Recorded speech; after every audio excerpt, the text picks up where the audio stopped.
자, 이제 시장 정립을 좀 해야 됩니다. 큰 그림들이 필요하죠. 매번 뭐 이제 그 매크로 전략 뭐 이런 것들을 제공은 해드립니다만 어느 때보다도 좀 중요하니까 SK증권 리서치센터 매크로 애널리스트 안영진 연구원 나와 있습니다. 어서 오십시오. 네, 안녕하십니까? 네.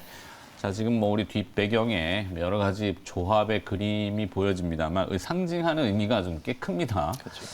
자, 일단은 이 전쟁이 쉽게 사그라들지는 않고 있고 장기화될 가능성이 계속 내비쳐지고 있기 때문에 각국의 이제 그 국방비들 증가도 예의주시되는 부분이 있더라고요.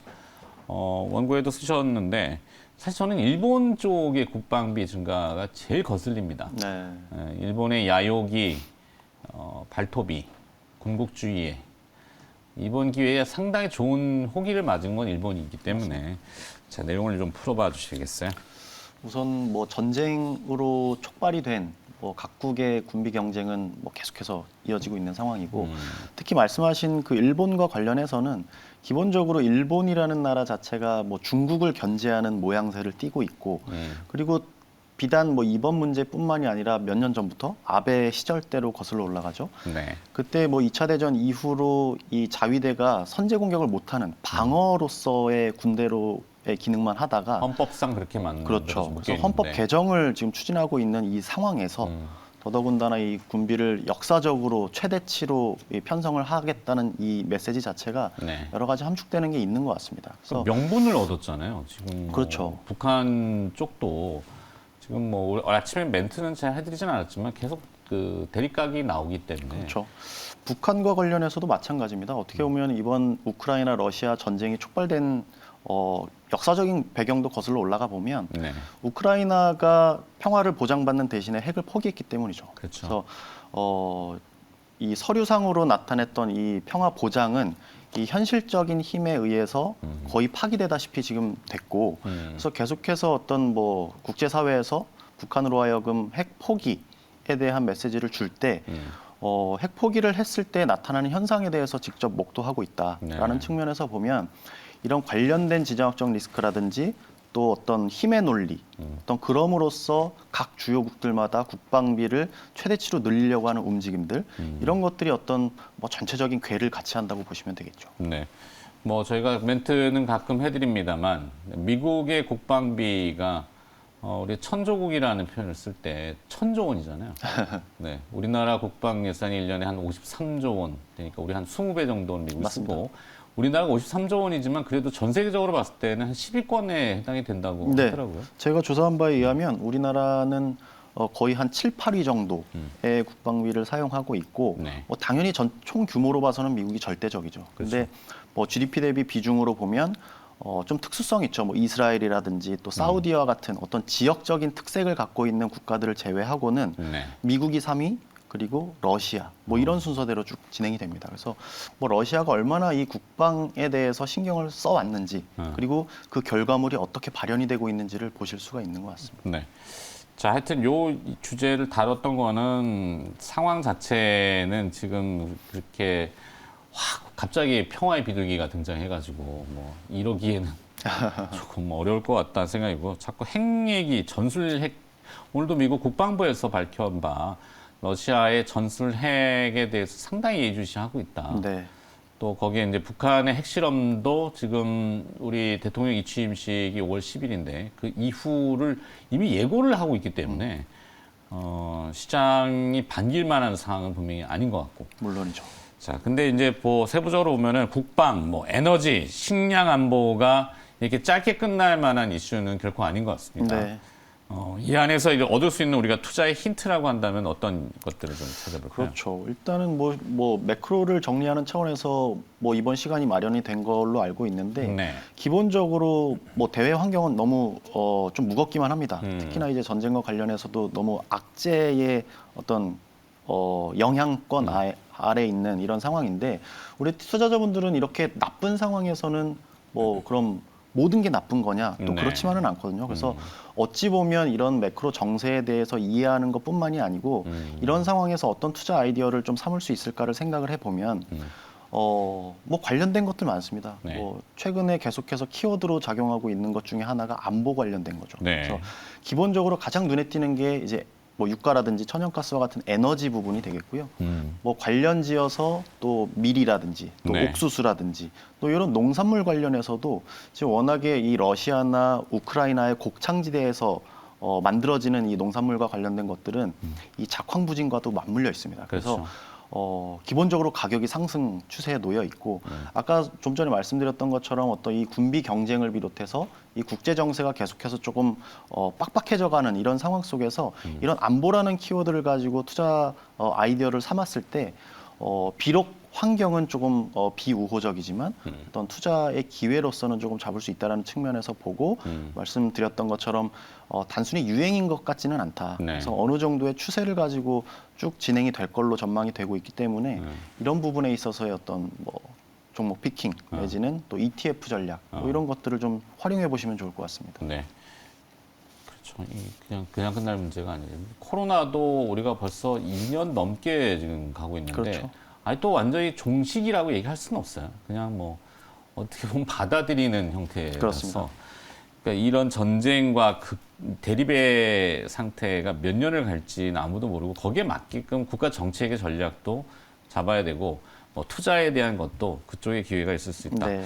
자, 중국 1분기 GDP 발표가 있었는데 연율 기준으로는 의외로 또 선방을 잘했어요. 네.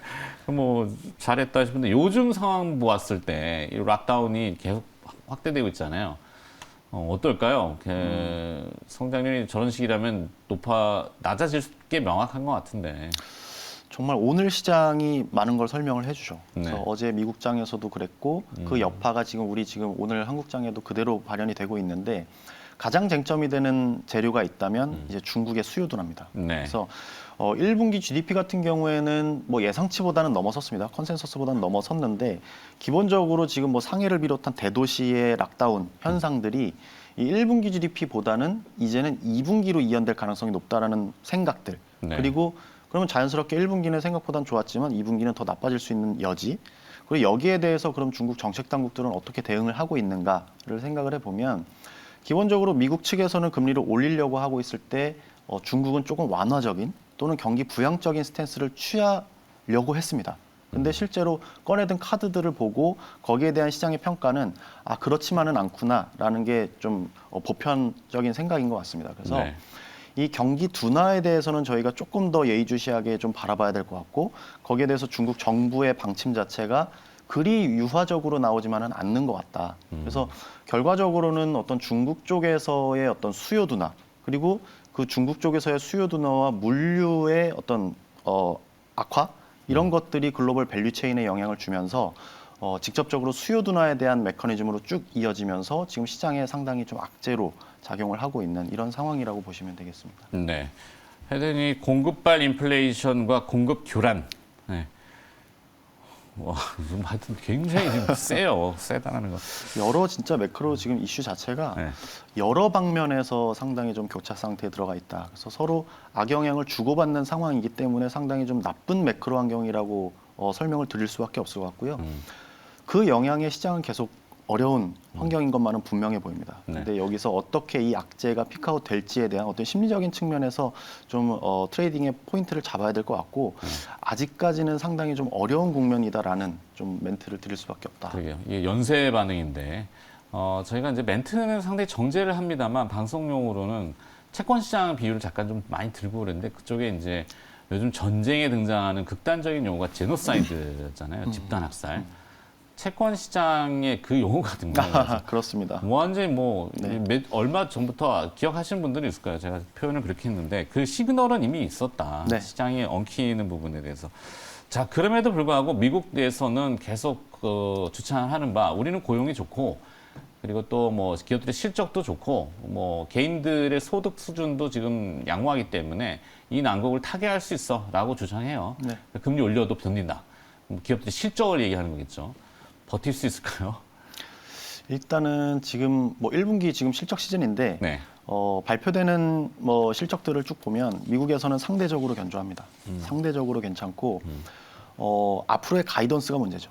그래서 현재에 대해서는 고용도 괜찮고 금리를 올렸을 때 우리는 버틸 체력이 있다라고 이야기할 수 있고 그런데 왜 그럼에도 불구하고 시장은 이렇게 어렵게만 흘러가고 있느냐 결국 미래에 대한 전망치들을 반영하고 있다라는 거죠. 그래서 네. 뭐 저희들이 매크로에 대한 분석을 할 때도 현재 뭐 달러 강세가 뭐 보여주는 게 너무나 명확합니다. 안 좋은 상황인 것만은 분명하지만 그래도 볼 때가 있다면 미국 경제다라고 하는 생각들이 달러 강세로 반영이 되고 있는데 현재는 좋습니다. 현재는 괜찮고 좋다고도 평가를 할 수 있는데 이게 계속해서 금리가 올라가면서 비용 부담을 높이고 있고 글로벌 밸류 체인에서 어떤 공급망 교란이 계속되는 상황 속에서 전반적인 수요 둔화가 펼쳐질 때 네. 미국만의 뭐 독야청청한 이런 상황이 얼마만큼 지속이 될 수 있겠느냐에 대한 생각들이 뭐 여러 지금 금융시장에 좀 반영이 되고 있는 그렇죠. 그런 모습입니다. 아니, 왜 미국이 강한 건 알겠고 뭐 군사력도 아까 우리 그렇죠. 처음에 다뤘지만 그다음에 여러 가지 상황들이 버티는 건 알겠는데 그래도 미국조차 자 4월 29일 날 미국의 PCE 물가 지표가 발표가 되잖아요. 이 물가 인플레이션 지표가 굉장히 중요한데 여기서 주목해야 되는 포인트가 있다면요. 결국은 연준의 정책이겠죠. 기본적으로 뭐 물가 상승률을 고려해야 되지만 저희가 CPI로 이미 봤습니다. 네. 이미 봤는데 PCE가 중요한 이유는 연준이 고려하고 있는 물가 지표가 PCE라는 거죠. 네, 그래서 개인 소득 지출. 그렇죠. 뭐 세부적으로 보면은 뭐 상품 소비부터 서비스 지출까지 이런 세부적인 내용을 파악해 봄과 동시에 그 현상들이 미국 그 통화 정책에 어떤 영향을 줄지 지금 상당히 어려운 상황 속에서 말씀하신 채권 금리에도 네. 영향을 미치는 상황을 한번 크로스 체크하는 차원에서 저희가 계속 주목하고 있습니다. 네. 자, 그러면 국내 증시 또 지금 어렵고 뭐 실적 시즌에 동시에 들어가고 있습니다만 전망하고 투자 전략 좀 정리를 해주신다면 어떻게 조언해 주시겠어요? 그렇죠. 워낙 지금 뭐 대외 환경이 좋지는 않습니다. 그래서 계속 좀 대응하는 차원에서 접근을 해봐야 될 것 같고 기본적으로 지금 벌어지고 있는 금리 상승이나 또 원자재 가격의 상승 그리고 공급망 교란 이런 것들은 우리나라 어떤 상장 기업들의 비즈니스 구조상 상당히 좀 좋지 않은 상황 그리고 최근 들어서는 전반적인 상장사들의 이익 전망치가 하향 조정되고 있는 상황입니다. 그래서 상당히 좀 어렵다고 보고 있고 뭐 그럼에도 불구하고 저희가 뭐 이익을 베이스로 해서 뭐 그래도 괜찮게 볼 수 있는 포인트는 없을까라고 네. 했을 때 뭐 최근 들어서는 뭐 상사 자본재라든지 또 에너지 뭐 이런 부분에서는 좀 상향 조정이 이루어지고 있고 이러한 어떤 스태그플레이션적인 매크로 환경에서도 그래도 주목해 볼 수 있는 필수 소비재, 뭐 음식료와 같은 네네. 이런 것들은 상대적으로 최근에 어려운 장 속에서도 방어를 하고 있는 이런 모습인데 이런 뭐 특정 업종들에 대해서는 그래도 좀 뒷받침되는 백업 자료들이 있다라는 뭐 생각이고 기본적으로 저희가 뭐 계속해서 말씀을 드리고 있지만 좀 심리적인 턴어라운드가 반드시 필요한 국면이다라는 네. 생각을 합니다. 그래서 알겠습니다. 상당히 좀 주식 관점에서는 상당히 좀 전략을 수립하기가 상당히 좀 어려운 뭐 국면이다 이렇게 생각을 하고 있습니다. 네.